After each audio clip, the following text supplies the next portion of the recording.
Muy contento de ver algunas caras. Bienvenido, Efraín. Gloria, no nos habíamos visto en toda la semana. Siempre contento de verlos. Yo sé que hay algunos que nos faltan también, pero están trabajando. Y otros que me gustaría hacer por tener algunas cosas que hacer esta noche, pero también estamos contentos de ustedes que nos están acompañando aquí esta noche, que han hecho el esfuerzo de estar con nosotros. La lectura de esta noche la vamos a encontrar, o el estudio de esta noche, en Mateo 8, 16 y 17. Mateo 8, 16 y 17. Nos va a ver que inclinemos nuestro rostro ante todo primero y digamos una corta palabra de oración. Misericordioso Señor, a ti sean la honra y la gloria para siempre. Gracias por la bendición y la oportunidad una más de reunirnos aquí en tu casa de oración y de poder estudiar tu palabra. Háblanos una vez más, Señor, a nuestro corazón y abre nuestros oídos de tal manera que podamos comprenderla. En nombre de Cristo Jesús te lo pedimos y agradecemos. Amén. Ya estamos a la mitad de esta semana, esta es la cuarta noche, solo nos faltan 4, ¿verdad? El Señor ha tenido un mensaje para cada uno de nosotros durante las diferentes noches. Y hoy nos vamos a hablar de un par de cosas que sucedieron entre Mateo 8, 16 y 17.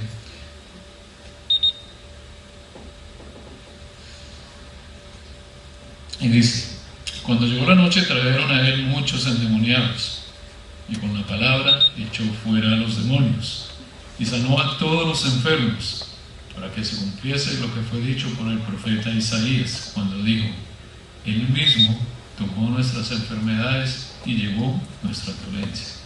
Bueno, persigamos un poco esta expresión, simplemente con la palabra. ¿Qué poder tan extraordinario tenía la palabra de Dios? La primera vez que la encontramos mencionada en las Escrituras es en el relato de la creación, en Génesis capítulo 1. Por su palabra apareció la luz, por su palabra fueron todas las cosas creadas, los animales, la vegetación, las plantas, el mundo. Su palabra al principio tuvo un poder creador. Lamentablemente después de esto vino el enemigo y arruinó la vida de la creación, arruinó la vida de los seres humanos. El ser humano pasó a ser una caricatura de la imagen de Dios. Y cuando Jesús vino a esta tierra, encontró la obra de la creación completamente deformada y casi destruida. Leprosos, paralíticos, demoniados, pobre humanidad. Era escasamente un reflejo o una sombra del Adán perfecto que había salido de las manos del Creador allí en el jardín del Edén. Nosotros nos preguntaremos: ¿qué es un endemoniado? Es un hombre poseído por el enemigo, dominado por una fuerza mayor, mucho mayor que la suya propia. Una persona endemoniada no habla lo que él quiere, ni hace lo que él quiere, ni va donde él quiere. Él lleva por un espíritu inmundo, en contra de su voluntad. Vive, pero no vive. Es un objeto sin voluntad, dominado por una fuerza mayor que la suya. Tristemente hoy en día hay seres de millones de personas, seres humanos, cantidad, que son presas del espíritu del enemigo. Quieren servir a Dios, quieren ser felices, pero no pueden. Tratan de controlar sus caracteres, pero no pueden. ¿Por qué? Porque hay una fuerza mayor que ellos mismos que los domina y los lleva a hacer cosas que no desean o que no quieren. Personas enviciadas, prisioneras de pensamientos inmundos, esclavos de sentimientos de los cuales no podemos librarnos. Jesús vino a esta tierra y vino para liberar a los esclavizados, vino para liberarnos del poder del mal. Y el texto dice que con la palabra echó fuera demonios, simplemente con la palabra. La palabra creadora del jardín del Edén hoy en día tiene un poder restaurador y salvador. O sea que en otras palabras podríamos decir que la palabra, y valga la redundancia, es también la palabra salvadora. Y nada ni nadie puede resistirse a ella. En el inicio Dios creó. Ahora esta misma persona, este mismo Dios en la persona de Jesús, que es el verbo de Dios, salva, transforma, libera, cura. El versículo 17 continúa diciendo: para que se cumpliese lo dicho por el profeta Isaías, cuando dijo: Él mismo tomó nuestras enfermedades y llevó nuestras dolencias. ¿Qué es exactamente lo que quiere decir el texto cuando dice que Él libró a los oprimidos del diablo? Únicamente con el poder de su palabra. ¿De qué manera esto confirma lo que el profeta estaba diciendo? Y afirma de que Jesús tomó nuestras enfermedades y cargó sobre sí nuestras propias dolencias. Para comprender esto un poco, tal vez tendríamos que leer el Evangelio según San Juan, en el capítulo 1 y el versículo 1. Todos conocemos este versículo, San Juan, capítulo 1, versículo 1, y dice: en el principio era el Verbo, y el Verbo era con Dios, y el Verbo era Dios. Ahora pensemos un poquito en lo que Juan nos está diciendo así. Dice, en el principio solo existía ¿quién? Dios. Pero Dios también era el Verbo, o sea, la palabra. Jesús era ese Verbo, porque Jesús es una sola persona con Dios y con el Espíritu Santo. Entonces, diríamos de esta manera, que en el principio era la palabra, y la palabra era Dios, y la palabra era con Dios. En el versículo 14 de San Juan, ahora nos dice lo siguiente: y aquel Verbo fue hecho carne y habitó entre nosotros, y vimos su gloria, gloria como del unigénito del Padre, lleno de gracia y lleno de verdad. ¿Qué sucedió entonces con Jesús, que era el Verbo, o la palabra de Dios? ¿Qué pasó con Jesús? Se hizo carne y habitó entre nosotros. O sea que la palabra creadora del jardín del Edén vino, se humanizó y habitó en el medio de nosotros. Cuando Jesucristo anduvo en la tierra, en realidad quien andaba era el Verbo de Dios, era su palabra, la palabra que tenía poder para decir, y las cosas venían a existencia. Ahora viene el profeta Isaías y nos dice: Él mismo tomó nuestras enfermedades y llevó nuestras dolencias. ¿Quién es entonces que tomó sobre sí nuestras enfermedades y llevó nuestras dolencias y murió por nosotros? El Verbo de Dios, que se hizo palabra, se hizo carne. Esto fue un acto de amor que muchos de nosotros todavía no logramos comprender, mucho menos aquellos que tal vez nunca saben que existe un Dios que los ama y que hizo un sacrificio por ellos. No fue fácil para Jesús, el Creador, el Dios del universo, el cielo y la tierra, el Príncipe eterno, adorado por millones y millones de ángeles, convertirse en carne y transformarse en un ser humano. Cuando el apóstol Pablo le escribe a los tesalonicenses, nos dice que Cristo se humilló a sí mismo y no le importó el hecho de ser semejante a Dios. Se humilló tanto que tomó la forma de hombre y muriendo tan horrenda muerte como fue la muerte de cruz. ¡Qué amor maravilloso! Amor que jamás nos abandona, amor que siempre está ahí con nosotros, que siempre está esperando, siempre nos está buscando. El Verbo se hizo carne, tomó nuestras enfermedades y llevó nuestras dolencias.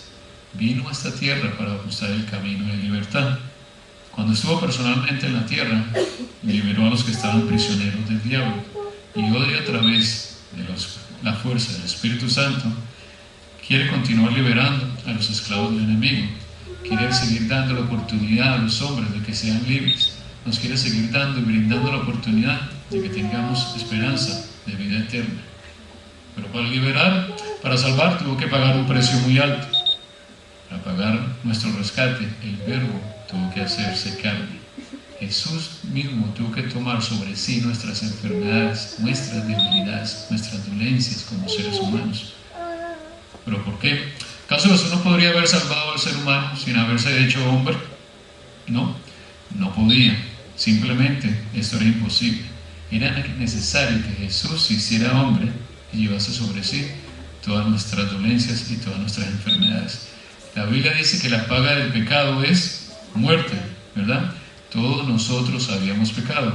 Por lo tanto, todos nosotros merecíamos ¿qué? Morir. Pero ahora viene Jesús para salvar. Pero viene Satanás y le dice: no, tú no puedes llevártelos porque ellos me pertenecen. Se entregaron a mí voluntariamente. Tú no tienes derecho sobre ellos ya más, a menos que estés dispuesto a pagar el precio del rescate. ¿Cuál es el precio del rescate? Entonces se la pregunta. La paga del pecado es muerte. Ellos pecaron. Tienen que morir. Debe haber muerte. Tiene que haber derramamiento de sangre. El hombre no quería morir. Dios tampoco quiere que el hombre muera. Y entonces viene y toma su lugar.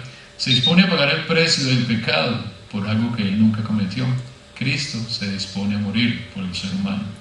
Solo que Dios nunca muere, por eso fue necesario que Jesús se hiciese carne, que viniese y se hiciese a semejanza de hombre humano, y entonces era la única manera que podría morir y llevar sobre sí nuestras enfermedades y nuestras dolencias. Aquella tarde, en la cruz del Calvario, cuando Jesús murió, que murió no estaba simplemente siendo un loco suicida, o un soñador, o un idealista, o alguien que moría por una causa. Moría el Hijo de Dios, un Dios de amor que sabía que la única manera de redimir al hombre humano de su caída, de su vergüenza, del pecado en que se encontraba, de su situación tan miserable, era morir por el ser humano. Cuando fue clavado en la cruz, murió de la forma designada para los peores de los criminales, para los parias de la sociedad, para los asesinos, los asaltantes, los delincuentes, los violadores. Cristo, cuyo único pecado fue amar al ser humano hasta el punto de entregar su vida, tuvo que morir la peor muerte que estaba designada para los delincuentes. Y de esta manera fue que se cumplió la palabra del profeta Isaías, donde decía que él mismo llevaría sobre sí nuestras enfermedades y cargaría con nuestras dolencias. Hoy las cadenas ya fueron rotas, somos completamente libres, podemos salir al encuentro de nuestro Señor, al encuentro de nuestro Salvador, al encuentro de la felicidad, al encuentro de la vida plena, sin traumas, sin vicios, sin problemas, sin culpas, sin ningún pasado, porque todo, completamente todo, ha sido hecho nuevo.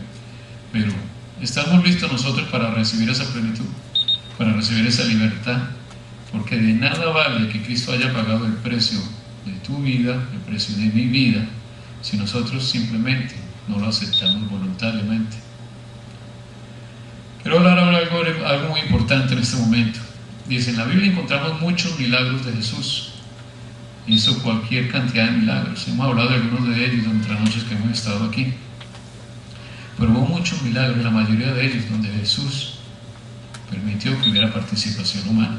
Recordemos el primer milagro que se relata en la Biblia. ¿Cuál fue el primer milagro que Jesús hizo? ¿Cuál fue el primero? Cuando convirtió el agua en vino, ¿verdad? Y recordemos que ordenó a los hombres, ¿qué les dijo a ellos? ¿Qué tenían que hacer? Que llenaran las vasijas de agua. Ahora la pregunta sería, si este Dios que tenía el poder para transformar el agua en vino, ¿acaso no tenía el poder también para llenar él mismo las vasijas de agua? Claro que lo tenía, pero no lo hizo porque Dios jamás actúa un milagro sin que la participación humana, la parte humana que nosotros tenemos que cumplir, la hayamos hecho. Tenemos que manifestar ese deseo. Ellos necesitaban el vino, ¿sí o no? Tuvieron que venir a Jesús y pedirle que convirtiera el agua en vino, porque tuvieron que manifestar la necesidad que tenían de que Jesús interviniera en sus vidas. En otro milagro, encontró un cadáver, un cuerpo muerto que ya llevaba varios días enterrado. Y lo primero que hizo cuando llegó allí al lugar fue ordenar ¿qué le ordenó a los hombres? Quitaran la piedra. Ahora, si Jesús tenía el poder para decirle a Lázaro que se levantara, que saliera de la muerte, de 4 días de estar allí, un cuerpo ya en descomposición, ¿acaso no tenía el poder también para él mismo mover la piedra? Claro que sí. Simplemente una vez más tenía que dejar que el ser humano mostrara su necesidad, que clamara su necesidad y que pidiera a Jesús que obrara el milagro en su vida. En otra ocasión se encontró con un ciego y agarró barro y le puso en sus ojos y le dio una orden al ciego. Le dijo, ve y lávate, ¿verdad?, en el estanque de Siloé. Una vez más vemos aquí, si tenía el poder para devolverle la vista a un hombre que era ciego de por vida, ¿acaso no tenía el poder simplemente para él también quitarle el barro, para lavar sus ojos? Obviamente, una vez más, sí lo tenía, pero una vez más, el hombre, el ser humano, tiene que mostrar su carencia, reconocer su necesidad de que Jesús obre milagros en su vida. Eso no va a ser lo que el hombre tiene que hacer. Eso nunca va a ser la parte que el ser humano tiene que cumplir. Y esa parte es dar el primer paso. Esa parte es abrir el corazón. Es decir, acepto. Es decir, Señor, sí. Es decir, Señor, yo reconozco. Señor, yo te necesito. Tal vez estuviera estudiando la Biblia, tal vez estés recibiendo estudios bíblicos, tal vez lleva mucho tiempo, muchas noches, meses, tal vez en algunos casos años, estudiando la Biblia, yendo a la iglesia, Y tus ojos se han abierto a las verdades bíblicas, se han abierto a todos estos milagros que Jesús ha hecho. Hay cosas de las cuales nosotros podemos huir como humanos. A veces sentimos una voz en nuestro corazón que nos dice: este es el camino, hijo mío, transita por él. Ven, que yo te ayudaré. Pero sin embargo, a veces también escuchamos otra voz que siempre nos está haciendo fuerza, que nos dice: corre, huye, sal de esta situación. Con seguridad tengamos que esa no es la voz de Dios. La palabra de Dios, que tuvo poder para crear en el principio, tiene hoy poder para conceder vida, Tiene poder hoy para librarnos de nuestros hábitos, para librarnos de nuestros vicios, para librarnos de nuestro mal comportamiento. Pero el ser humano tiene que suplicar, tiene que reconocer sus faltas, tiene que buscar a Jesús. Va a contar la historia de Samuel. No Samuel el de la Biblia, tampoco Samuel el hijo de Francisco, ni tampoco Samuel el pastor. Samuel, simplemente se llamaba Samuel. Samuel tenía una vida que era completamente torcida. Su hogar se estaba desbaratando, se estaba cayendo a pedazos debido al alcohol, debido al vicio que él tenía de beber constantemente. Y él era consciente que si dejaba de beber, su hogar se iba a salvar, pero no podía hacerlo. Su voluntad no se lo permitía. Él quería, pero su cuerpo lo arrastraba una vez más a la bebida. Un día, por esas cosas de la vida, cuando estaba entrando en un bar, alguien pasaba por allí y estaba repartiendo unos folletos. Eran unos folletos para asistir a unas reuniones religiosas. Pensó sobre sí, aunque no era religioso, bueno, no tengo nada que perder.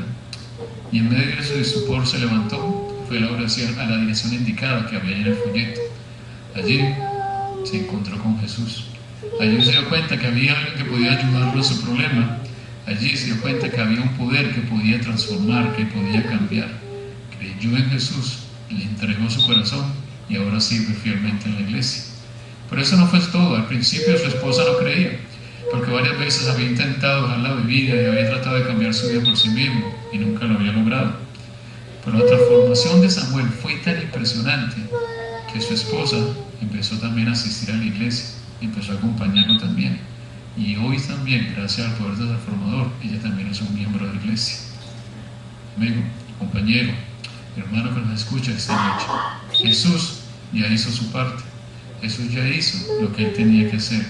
Ya sanó corazones, ya murió, ya pagó el precio del rescate. El Verbo se hizo carne y ese Verbo habitó entre nosotros. Ya llevó sobre sí nuestras enfermedades, nuestras dolencias. No necesitamos continuar viviendo escondidos o presos del miedo o del pecado, con un vacío en nuestro corazón, tristes, con una familia tal vez que se cae a pedazos. No necesitamos continuar siendo esclavos del pecado, continuando siendo esclavos de nuestros pensamientos, de nuestros vicios, dominados por el poder del enemigo, un poder que nosotros solos no podemos enfrentar. El precio, una vez más, ya fue pagado, pero es hora de que nosotros tomemos nuestra decisión. Es hora que vayamos nosotros mismos al estanque de Siloé y nos lavemos los ojos. Es hora que nosotros mismos removamos la piedra. Es hora de que nosotros mismos hagamos la parte humana que nosotros nos toca cumplir. ¿Por qué dejar para mañana lo que podemos hacer hoy? Tristemente hay 3 palabras que han perdido a la gran mayoría de gente en la historia de este mundo. Y estas palabras son: hoy no, mañana. Muchas personas, al escuchar la palabra de Dios, han pronunciado estas 3 palabras, pero el mañana nunca ha llegado.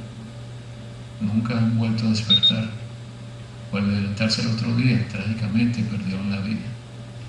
Esto me recuerda cuando el ataque de las Torres Gemelas en el 2001, murieron más de 2.000 personas solo en las Torres Gemelas. ¿Cuántas de esas personas lo habrán dicho la noche anterior: hoy no, mañana? ¿Qué disculpa le vamos a dar al Señor esta noche? ¿Qué vamos a decir cuando el precio ha sido completamente pagado en su totalidad? Cuando Jesús ya hizo lo que él tenía que hacer, ya hizo su parte. Solo nos queda a nosotros venir, reconocer nuestra necesidad y pedirle que termine de hacer el milagro. ¿Cuántas de las personas que estaban aquí presentes esta noche, tal vez que no han entregado su vida públicamente al Señor, que públicamente no han dado el paso del bautismo, que todavía oficialmente no forman parte del pueblo de Dios. ¿Quién quisiera esta noche levantarse y manifestar el deseo de que Dios venga y termine de obrar el milagro en su vida? ¿Quién es el primero que quiere ir al estanque y lavarse los ojos para completar el milagro? ¿Hay alguien que quiere manifestar su deseo esta noche? ¿Alguien que quiere decirle: Señor, yo soy ese cadáver que lleva 4 días de muerto? Voy a remover la piedra y voy a esperar que tú termines de completar el milagro, pero yo voy a hacer la parte que a mí me corresponde. Esta es la 4ª noche que estamos aquí llamando, y tal vez el llamado puede ser que nos parezca que lo está haciendo la persona que está aquí al frente, pero realmente nosotros sabemos que no es el predicador ni es el que está exponiendo la palabra, es el Espíritu Santo, que a través de la Biblia nos ha hablado todas estas noches y que sigue haciendo el llamado una y otra vez más. ¿Alguien que quiera manifestarse? ¿Alguien quiere levantar su mano y decir: yo soy el primero, Señor? ¿Alguna de las personas que nos acompañan siente ese deseo de manifestar al Señor, de creer que Él venga a tu vida, de tal vez dar el paso del bautismo? ¿No hay nadie? Nos asusta tal vez ser el primero en levantar la mano, ¿verdad?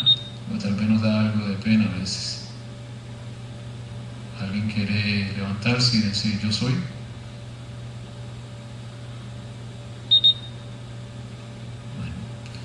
El Señor continúa llamando, siempre está llamando, pero no sabemos, una vez más, y lo hemos dicho toda esta noche, hasta cuándo lo va a hacer.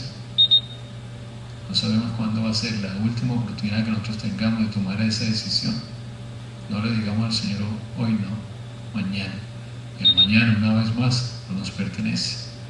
Gracias una vez más por estar aquí esta noche. Esperamos que las palabras de la meditación que se han dicho hoy se queden en nuestros corazones, y tal vez mañana tengamos la capacidad de levantarnos a pesar de las circunstancias, a pesar de los problemas y a pesar de las tribulaciones, a pesar de la montaña de problemas que tengamos al frente, levantarnos y decirle: Señor, yo quiero entregar mi vida a ti. Gracias, y que el Señor los bendiga.